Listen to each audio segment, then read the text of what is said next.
ನಮಸ್ತೆ ಟಿವಿ 20 ಕನ್ನಡ ವಾಹಿನಿಗೆ ಸ್ವಾಗತ. ಮಾನ್ವಿ ಪಟ್ಟಣದ ಪುರಸಭೆ ವ್ಯಾಪ್ತಿಯಲ್ಲಿ ಅನುಮೋದನೆಯಾದ ಲೇಔಟ್ಗಳಲ್ಲಿ ಸಿಎ ಸೈಟ್ಗಳ ಬಗ್ಗೆ ಸಭೆಗೆ ಮಾಹಿತಿ ಕೊಡಬೇಕು. ಮಹಾನಾಯಕರ ಭವನ ನಿರ್ಮಾಣಕ್ಕೆ ಯಾಕೆ ಕೊಟ್ಟಿಲ್ಲ ಅಂತ ವಿರೋಧ ಪಕ್ಷದ ನಾಯಕ ರಾಜ ಮಹೇಂದ್ರ ನಾಯ್ಕ ದುಡೆಗುಡುಗಿದ್ದಾರೆ. ರಾಯಚೂರು ಜಿಲ್ಲೆಯ ಮಾನ್ವಿ ಪಟ್ಟಣದ ಪುರಸಭೆಯ ಭವನದಲ್ಲಿ ನಡೆದ ಸಾಮಾನ್ಯ ಸಭೆಯಲ್ಲಿ ಮಾತನಾಡಿದರು. ಅಂಬೇಡ್ಕರ್ ಭವನ, ವಾಲ್ಮೀಕಿ ಭವನ, ದೇವರಾಜು ಅರಸು ಭವನ, ಬಾಬು ಜಗಜೀವನ್ ರಾಮ್ ಭವನ ನಿರ್ಮಾಣ ಮಾಡುವುದಕ್ಕೆ ಅವಕಾಶ ಕೊಡಿ. ಯಾವುದೋ ಒಂದು ಪಕ್ಷಕ್ಕೆ ಸಿಎ ಸೈಟ್ ಕೊಡ್ತಾ ಇರಾ ಅಂದ್ರೆ ಎಲ್ಲಿದೆ ಕಾನೂನು ಎಂದಿದ್ದಾರೆ. ಮಾನ್ವಿಯಲ್ಲಿ ಲೇಔಟ್ ಮಾಡಲಾಗುತ್ತೆ, ಆದರೆ ಏಕವಿನ್ಯಾಸ ನೆಪದಲ್ಲಿ ಸಿಎ ಸೈಟ್ ಮಾಡದೆ ಇರುವ ಚಾಳಿ ಎಂದು ವಿರೋಧ ಪಕ್ಷದ ನಾಯಕ ಮಹೇಂದ್ರ ನಾಯ್ಕ ಕಿಡಿಕಾರಿದ್ದಾರೆ.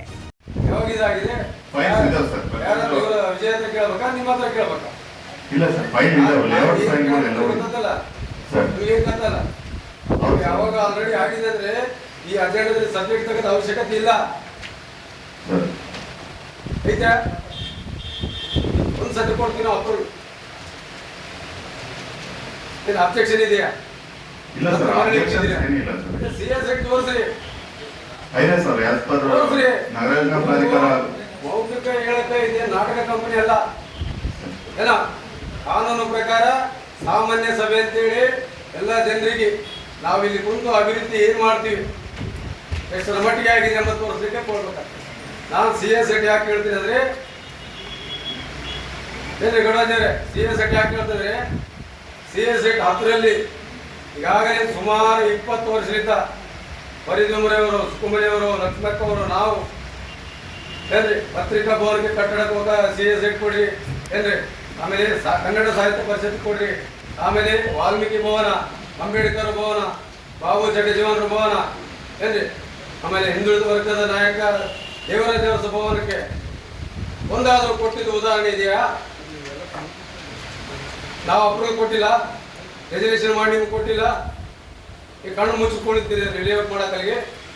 ಇಲ್ಲ ಸರ್, ಕೆಲವೊಂದು ಕೊಟ್ಟರು ರೀಸೆಂಟ್ ಆಗಿ ಕೊಟ್ಟದಲ್ಲಿ ನಿಮಗೇನು ಗೊತ್ತದ, ನಾವು ರೆಸರ್ವೇಷನ್ ಮಾಡಿದ್ದು ಸರ್. ಈಗ ಒಂದು ಕೊರತರ ಸಮುದಾಯ ಭವನಕ್ಕೆ ಪ್ರಪೋಸಲ್ ಕಳ್ತಾ ಆಗಿದೆ ಸರ್. ನಾವು ಕೊಟ್ಟಿದ್ದು 8-20 ವರ್ಷ ಕೆಳಗಿಲಿಂದ ನೀವು ಈಗ ಬಂದಿರಿ. ಎಷ್ಟು 1 ವರ್ಷ ಆಯ್ತು, 2 ವರ್ಷ ಆಯ್ತು. ಈ ಖಾತೆಗೆ ಮಾತ್ರ ಸೀಮಿತ ಆಗಿದ್ದೀರಿ. ಸಿಎಸ್ ಐಟಿ ಬಗ್ಗೆ ನಿಮ್ಗೆ ನಾಲೆಜ್ ಇಲ್ಲ.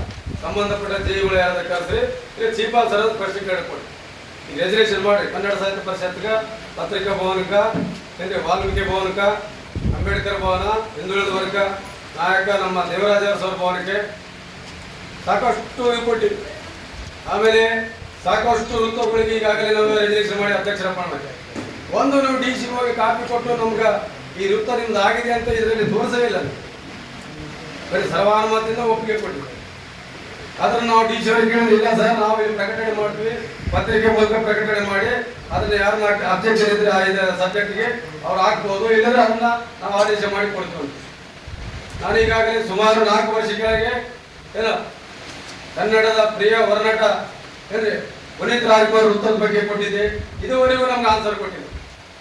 ಒಂದು ವಿಜಯಲಕ್ಷ್ಮಿ ಚೀಫ್ ಆಫೀಸರ್ ಇದ್ದ, ಜಗದೀಶ್ ಅವರು ಇದ್ದ, ಗಂಗಾಧರ ಚೀಫ್ ಆಫೀಸರ್ ಇದ್ದ, ಮತ್ತೆ ಇವರು ಸಾರ್ ಇದ್ದಾರೆ. ಒಂದರ ಉತ್ತರ ಕೊಟ್ಟಿದೆ ನಮ್ಗೆ. 10 ವರ್ಷ ಕೆಳಗೆ ನಾವು ರಿಜಿಸ್ಟ್ರೇಷನ್ ಮಾಡಿದ್ದಾರೆ. ಅವ್ರೇನು ಕೆಲಸ ಮಾಡ್ಕೋಬೇಕಂತ ಅಭಿಮಾನ ಬೆಳೆದವರು ಮಾಡ್ಬೇಕಂತ ಅದಕ್ಕೆ ಇದುವರೆಗೂ ಉತ್ತರ ಕೊಡೋದು. ಈಶ್ವರ ಹತ್ರ ಕೇಳಿದ್ರೆ ನಮ್ಮ ಹತ್ರ ಇದ್ದೀರಿ ಅಂತಾರೆ ಈಶ್ವರು. ಅದು ಪ್ರೊಸೀಜರ್ ಏನ್ ಮಾಡ್ಬೇಕಂಬ ಪ್ರೊಸೀಜರ್ ಇದೆ ಸರ್. ಅದಕ್ಕೆ ಏನೈತೆ ಏನು ಇಲ್ಲಿದ್ದಿದೆ ಸರ್ವಾನುಮತದಿಂದ ಒಪ್ಪಿಗೆ ಕೊಡ್ತೀರಿ ನಮ್ಗೆ. ಕನ್ನಡ ಸಾಹಿತ್ಯ ಪರಿಷತ್ತು ಮತ್ತೆ ಪತ್ರಿಕಾ ಭವನಿಗೆ ಟೌನ್ ಪ್ಲಾನಿಂಗ್ ಕಳಿಸಿ ಅಪ್ರೂವ್ ತಗೊಂಡ್ರು ಅದಕ್ಕೆ ಏನ್ ಕಟ್ಟಬೇಕು ರೆಡಿ ಇದ್ದಾರೆ. ನೀವು ಇದುವರೆಗೂ ಸಿಎಸ್ ಆಗಿ ತೋರಿಸಿಲ್ಲ. ಇದು ಹೊಸ ಲೇಔಟ್ಗಳು ಆಯ್ತು, ಇದ್ರಾಗ ನಾವು ತಗೋರಿ. ಆಮೇಲೆ ಎಲ್ಲಿದೆ ಇದು ಏರಿಯಾ ಲೇಔಟ್ ಇಲ್ಲಿಗಲ್ ಇದು ರೋಡ್ ಕಟಿಂಗ್ ಹೋಗಿದ್ದು ಏನು ಸ್ಪಷ್ಟೀಕರಣ ಐತೆ? ಅದೇ ರೀ, 10 ಲೇಔಟ್ಗಳಿದೆ. ಘಟನೋತ್ತರ ಮಂಜೂರಾತ್ ಅಂತ ಹೇಳ್ತೀರಿ, ಇಂದ ಮುಗಿದು ಅಂತ ಹೇಳ್ತೀರಿ. ನಾವು ಕೇಳಿದಕ್ಕೆ ಯಾಕೆ ನೀವು ಉತ್ತರ ಕೊಡ್ಬೋದ್ರಿ? ಪತ್ರಿಕಾ ಭವನ, ಕನ್ನಡ ಸಾಹಿತ್ಯ ಭವನಕ್ಕೆ ಕೇಳಕತ್ತೀವಲ್ಲ, ಯಾಕೆ ಕೊಡ್ಬೋದ್ರಿ? ಜಾಗದ ಕೊರತೆ ಇದೆನಾ? ಮಾನ್ವಿ ಪಟ್ಟಣ ಪುರಸಭೆಗೆ ನಗರಸಭೆ ಆಗಲಿಕ್ಕೆ ಈಗಾಗಲಿಕ್ಕೆ ಕ್ರಮ ಕೈಗೊಂಡಿರಿ. ಗಣದ ಪಂಚಾಯತ್ ಕಡಿಮೆ ಇದೆನಾ? ಪಾಪ್ಯುಲೇಷನ್ ಕಡಿಮೆ ಇದೆನಾ? ಏನು ಹೇಳಿ ಸರ್ ಏನು? Syed Khader Basha, TV 20 Kannada news, Manvi. ಕನ್ನಡಿಗರ ಮೆಚ್ಚಿನ ನಿಮ್ಮ ಟಿವಿ 20 ಕನ್ನಡ ವಾಹಿನಿ ಇದೀಗ ಟಿವಿಯಲ್ಲಿ ಲಭ್ಯ. ಕರ್ನಾಟಕ ಮತ್ತು ದೇಶ ವಿದೇಶದ 360 ಡಿಗ್ರಿ ಸುದ್ದಿ ವಿವರವನ್ನ ಪಡೆಯುವುದಕ್ಕೆ TV20 ವಾಹಿನಿಯನ್ನು ಲೈಕ್ ಮಾಡಿ, ವಿಡಿಯೋಗಳನ್ನು ಶೇರ್ ಮಾಡಿ, ಕಮೆಂಟ್ ಮಾಡಿ, ಸಬ್ಸ್ಕ್ರೈಬ್ ಮಾಡಿ. HCN ಕೇಬಲ್ 842 ನಂಬರ್ನಲ್ಲಿ ಹುಕ್ಕೇರಿ ತಾಲೂಕು ಹಾಗೂ ಸಂಕೇಶ್ವರದ ಸುತ್ತಮುತ್ತಲಿನ ಹಳ್ಳಿಗಳಲ್ಲಿ ಲಭ್ಯ. PCN ಕೇಬಲ್ 129 ನಂಬರ್ನಲ್ಲಿ ಹಾರುಗೆರೆ ಸುತ್ತಮುತ್ತಲಿನ ಹಳ್ಳಿಗಳಲ್ಲಿ ಲಭ್ಯ. ರಾಯಬಾಗ್ ಡಿಜಿಟಲ್ ಚಾನೆಲ್ ಕೇಬಲ್ 80ನೇ ನಂಬರ್ನಲ್ಲಿ ರಾಯಬಾಗ ತಾಲೂಕಿನ ಸುತ್ತಮುತ್ತಲಿನ ಹಳ್ಳಿಗಳಲ್ಲಿ ಲಭ್ಯ. UDCN ಕೇಬಲ್ ನೆಟ್ವರ್ಕ್ ಉಗಾರ ಸುತ್ತಮುತ್ತಲಿನ ಹಳ್ಳಿಗಳಲ್ಲಿ ನಿಮ್ಮ TV20 ಕನ್ನಡ ವಾಹಿನಿಯೂ ಲಭ್ಯ.